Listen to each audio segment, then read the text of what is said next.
Hey guys, Enterthestars, a lot of channels reporting on this new breaking information, which fits right into what we've been talking about. Things trapped in walls.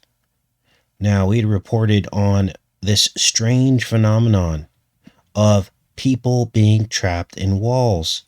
And then we went to the book of Ezekiel and we found a verse in the Bible that talked about these unclean spirits trapped inside these walls as God was rebuking the god of Tammuz, the false god Tammuz, and the people that were weeping for Tammuz. And we talked about also how Tammuz was really representative of a false Christ before Christ would ever be born and hung on a cross. Tammuz was wielding the symbol of the cross, wasn't he? And having people weep for him, basically trying to upstage Jesus and his sacrifice. And this is what enraged God. Now, why are we talking about all this? Well, this is breaking news. Apparently, a stash of money was found inside a bathroom wall at Joel Osteen's megachurch. Now, like I said, many channels have already reported on this, but we are going to give it the Enterthestars treatment because it seems as though we were already talking about these things in walls.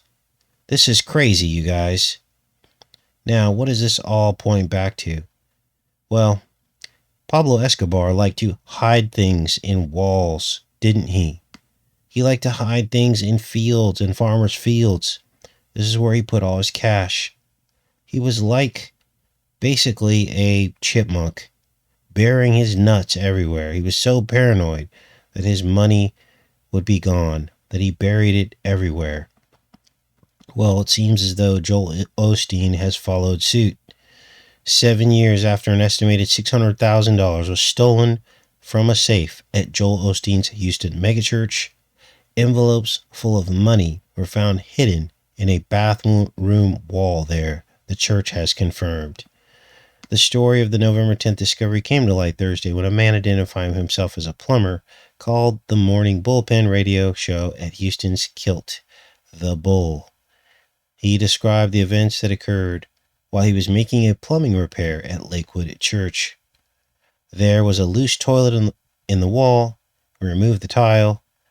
We went to go to remove the toilet, and I moved some insulation away, and about 500 envelopes fell out of the wall. And I was like, oh, wow. Well, this guy must have felt like he hit the jackpot. Unfortunately, he doesn't get to keep any of that money. But something was revealed, just like it was in Ezekiel. The unclean spirits, the false gods. He said they ended up pulling out about 3,000 envelopes containing cash and checks. He did not estimate how much was found, and the church's statement didn't either. Neither the church nor the Houston police addressed whether the discovery was related to the highly publicized theft in March 2014. Now, here's how these thefts work. Thefts, I believe, you can write off as a loss. And nobody checks into these things because everybody's bought and paid off.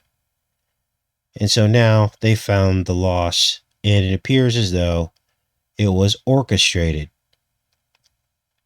$200,000 in cash, $400,000 in checks. And they were take from collections at one's weekend services, disappeared from a safe somewhere between Sunday afternoon and the following morning. It was never recovered. At the time, a $25,000 reward was offered for information leading to the arrest in the case. And they never found it. Well, they found it now, didn't they? So, understand. Remember when I told you that churches are the number one place to launder money, aren't they? If you're not sure about this, you might want to get caught up on the series Ozark. I think there's a new season actually coming out in a few weeks. But if you watch seasons 1 through 3, you will see how churches are used to launder money. It's very easy to do. Any cash-rich business. And in this case, you can imagine the amount of cash being put away and collected in a church of this size.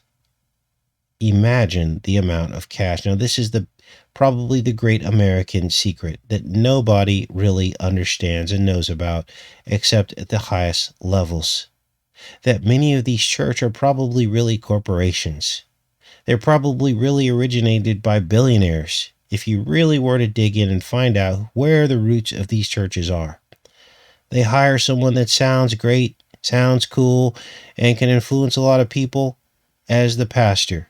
And then that's when the money laundering begins.